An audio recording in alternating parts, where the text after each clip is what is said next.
Hello, welcome. आप सबका स्वागत है मेरे पॉडकास्ट में जिसका नाम है भाव एंड भूमि।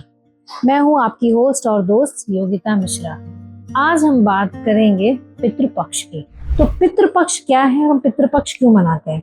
पितृपक्ष एक्चुअली हमारे पूर्वजों का पखावड़ा है। ये वो टाइम है जब हम अपने पूर्वजों को याद करते हैं, उनको नमन करते हैं।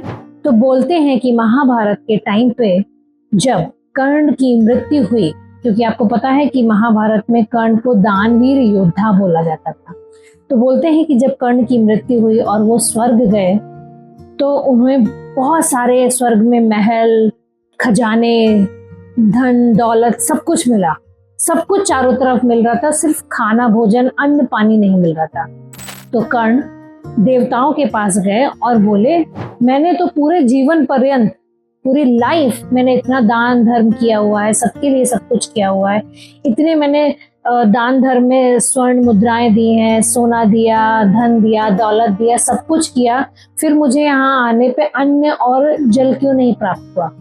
तब उनको देवताओं ने बताया कि आपने अन्न और जल का दान कभी नहीं किया। तब कर्ण ने उनको बोला कि मुझे कृपया धरती पे जाने दीजिए, मैं जो काम पूरा नहीं कर पाया हूँ मैं उसको पूरा करना चाहता हूँ और फिर मैं आ जाऊंगा। भगवान ने उनकी बात को सुनी और उन्हें 16 दिन के लिए धरती पे भेजा। और जैसे ही कर्ण धरती पे आते हैं वो इतना दान धर्म करते हैं, उसमें अन्न जल का सबसे ज्यादा वो दान धर्म करते हैं उन 16 दिनों में, ताकि जब वो वापस जाते हैं तो उनको वो प्रॉब्लम ना हो अन्न और जल की, और उनके पितरों का भी तर्पण हो जाए। जो पितर उनके पुराने थे, जिन्होंने इस वजह से उनको अन्न जल वहां नहीं मिल रहा है, उनको वो भी मिल जाए। तो इसके उपलक्ष्य में पितृपक्ष मनाया जाता है। और पितृपक्ष में इस पे लोग ज्यादातर भोजन का दान, अन्न दान, गरीबों को दान, जानवरों को दान, और शांति से बैठ के उनको याद करते हैं, उनको तर्पण देते हैं, उनकी प्रार्थना करते हैं, श्राद्ध करते हैं। अगर हमारे पितृ खुश रहेंगे तो हमारा जीवन हमेशा खुश रहेगा। आजकल की जनरेशन में पितृपक्ष का मतलब भी नहीं पता है।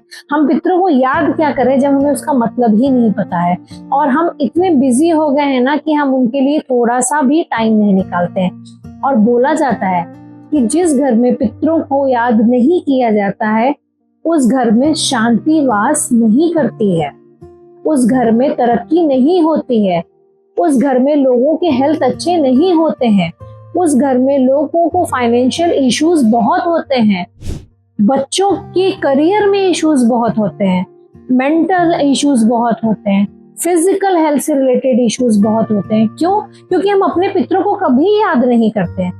इसीलिए बोला जाता है कि पितृ भी वहां खुश होते हैं, और पितृ भी अपनी ब्लेसिंग उन्हीं घरों को देते हैं, उन लोगों को देते हैं जो भक्ति में, पूजा पाठ में, धर्म कांड में, कर्म कांड में और समय पर पितरों का पितृदान और पितरों की श्राद्ध और पितरों को याद रखते हैं। उनके ही घर में वो आते हैं और उनको ही आशीर्वाद देते हैं। बहुत जगह पे पितरों के ना खुश होने की वजह से, आपको पता है, बहुत बड़ी बड़ी परेशानियां उठानी पड़ती है, उनके वंश भी आगे नहीं बढ़ते हैं। लेकिन लोग आजकल ये मानते नहीं है, क्योंकि उनको लगता है कि ये सारी बातें काल्पनिक है, इनका रियलिटी से कोई लेना देना नहीं है। जबकि हमारे कोई भी ग्रंथ, शास्त्र, पुराण काल्पनिक नहीं है। पितरों की वैल्यू बहुत ज्यादा है हमारे लाइफ में।